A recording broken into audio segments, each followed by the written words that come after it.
What's up, my Finland loves? It's Miss Finland D coming to you all from Vienna Entertainment News. A little bit different. Now, the right. Talking about Atlanta Housewives, do you want to ask that? Why you leave them? What happened? I don't know. Do you think the show is better or changed because you're gone? I think it was.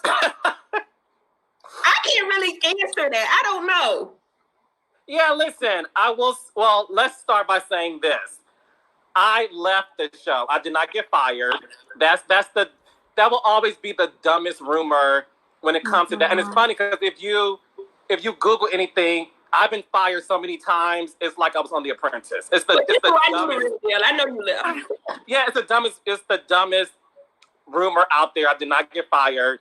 And the other thing about the whole situation that happened season 9 had nothing to do with that. Let's make that very clear. Mm-hmm. If that was the case, I wouldn't be here today. I'll be in jail. So let's start there. And that's all I'll say about that. But at the end of the day, what do I think about the show? Listen, I will always support the show. I love those girls. I keep in touch with all of them. And in terms of whether or not the show is different, listen, I think every producer puts their stamp on the show. And that stamp is it's like beauty being in the eye of the beholder. You know, I think whatever the audience thinks is a great season or not is up to them. You know, every producer, and you know this heavily working on Married to Medicine, different producers come in and put their stamp on the show. Mm-hmm. So my stamp on the show is something that I was grateful and still am grateful for people to really have responded to it. You know, I'm a Black man who was able to be the first Black man to executive produce that show. And to be able to have that success for the years that I've had, I will always be grateful to Bravo and to the audience. So now that I've been gone for 3 seasons, you know, I read the comments and I know what people say about the show, but I will say I watch every Sunday. I support this show. I'm still entertained by it. And I think at the end of the day, it's not up to me, my opinion of the show. I think it's rude for me to ever say how I feel about it, whether it's good or bad, because I'm not producing it. And my friends produce the show. And those are people who I love. And I know how hard it is to produce that show. So I will say that at the end of the day, I still watch it. So how much control do you have as the executive producer? Because, I mean, are you in control directly over the editing or no? No, right? Well, it's a difference. So when it came to the Housewives, my company did not produce that show. I was a hired executive producer.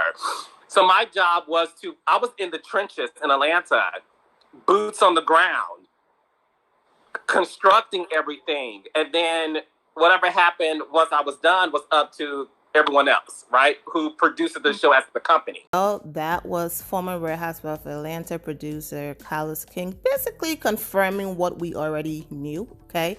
He didn't have to speak on this, but you know what? I'm glad that he's finally clearing his name. And I'm sure, you know, he's cleared his name before, but I'm glad that, you know, he was able to have a platform to say it on video, like, you know, I didn't do that, and if I did, I will be in jail. Basically, all of you know the story, okay? Portia Williams and Kandi spending time together. Candy's been very open about, you know, not having any problems opening her marriage to a third party.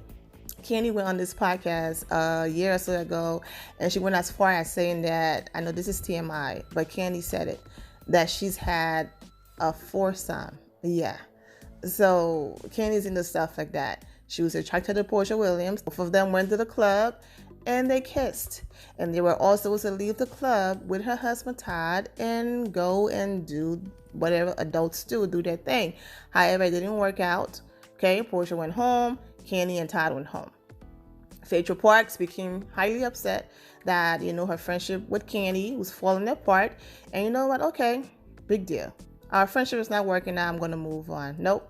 Phaedra Parks went ahead and told Portia Williams that basically Kandi told her that she planned on drugging Portia Williams' drink and allegedly raping her, okay?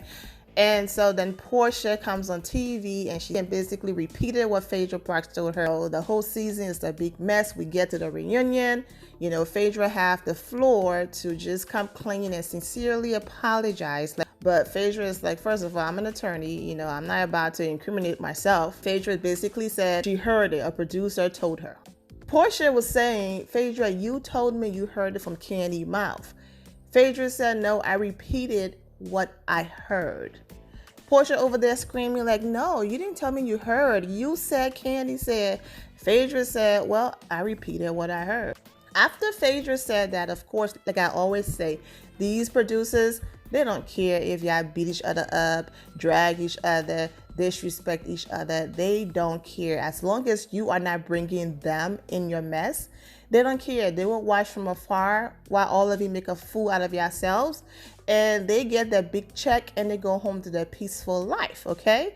But when you start to drag them into stuff, especially something, you know, that could legally destroy the network, oh, you gotta go. So when Phaedra did that, she was fired, and she had no remorse. You know, her apologies were not genuine, whatever the case might be. Then around the same time Phaedra was fired, Carlos King was gone. So then rumors started to circulate that Carlos was the producer who wanted to stir the pot. So he told Phaedra Parks to lie and basically on someone with alleged rape. Now, listen, I know they might be desperate for ratings, but not to the point where this black man is going to see everything that Candy represents and worked so hard for, and is going to say, yeah, let me create a rape story. Come on now. So for years, it's like, you know, how come he left around the same time? You know, he did it, whatever the case might be. So it's nice that he's clearing his name. He's been very successful. He's doing great. He's producing amazing shows and all of that. But it was nice for him to, you know, say this. For those of you who have never seen him talk about it, you know, clear his name. If those of you are aware about my feelings with this whole producer told me, I'm going to insert basically how I feel when it comes to your integrity and all of that. When a producer tell you something, I still believe that Phaedra handled the entire situation wrong.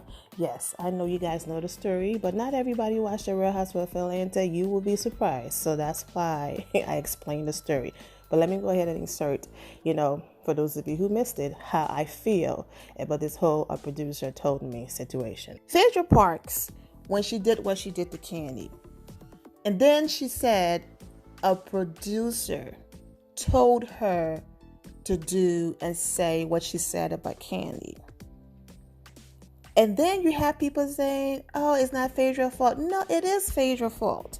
Because Phaedra chose the check over her integrity. She chose to check over what she stands for.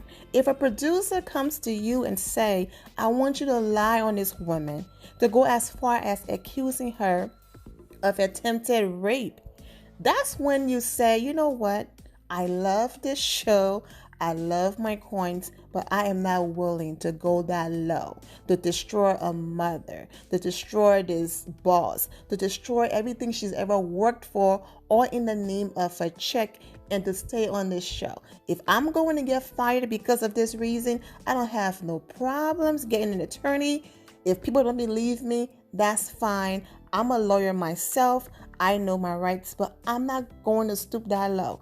And if you guys going to keep me, great. But if I'm let go because of this, I'm exposing everything. Or I'm going to lose my job, but I'm not going to go that low. The fact that Phaedra was willing to go that low, regardless of who told her, shows that's who she is. Because when you stand for something, you won't fall for anything. So if that's not who Phaedra was, she would have said no. So that's my point. Of course, Phaedra acted alone. I'm just making an example that when she tried to blame a producer, my point is, even if, let's just say the producer thing was right, she was still wrong because she went along with it. Is the point I'm trying to make. So far, the video is cool. I don't know if Heavenly put copyrights on her content and stuff like that. So if you see this video disappeared, then maybe I got a copyright strike for using Heavenly, you know, clip from her show. If not, the video will stay up. But if it disappears, that's why. But anyways, yeah, I just wanted to come on here and do a quick and short video. And I'm wishing all of you the best. The end of here, my final loves. Thank you all for your love and support. If you're not subscribed to the channel, go ahead and subscribe to the channel. Go ahead and leave this video a thumbs up. Also turn on notifications so when I do post, you're aware that I posted. And I will see you all in the comment section. Remember to always have the God bless attitude, which is being positive at all times and seeing the good in every situation. Have a great day, guys. God bless.